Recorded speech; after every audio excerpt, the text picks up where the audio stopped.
কিছুমান সমষ্টিত এটাতকৈ দুটাও নাই কাৰণ আমাৰ 10 বছৰত আমি এটা সুস্থিৰতাৰ ফালে গতি কৰিছোঁ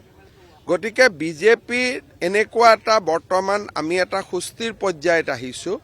যে অসমৰ আধাতকৈ বেছি সমষ্টিত প্ৰাৰ্থী এজনেই আছে গতিকে মই নাভাবোঁ যে সংবাদ মাধ্যমে ভাল পায় যে প্ৰাৰ্থীৰ বহুত ভিৰ সংঘাত হৈছে এনেকুৱা বাতৰিবোৰ ভাল পায় কিন্তু মই নাভাবোঁ যে এইবাৰ আমি এনেকুৱা বাতৰি আপোনালোকক দিব পাৰিম 10-12টা সমষ্টিত হয়তো ততোধিক প্ৰাৰ্থী থাকিব কাৰণ তাত এজন বা দুজন প্ৰাৰ্থী আছে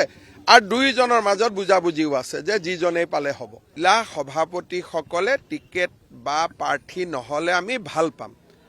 কৰবাত যদি কিবা এক্সেপশ্যন কৰে পাৰ্টিয়ে বেলেগ কথা কিন্তু আমি জিলা সভাপতি হোৱাৰ সময়তে তেওঁলোকক কৈছিলোঁ যে আপোনালোক যদি জিলা সভাপতি হয় আপোনালোক টিকট নিবিচাৰিব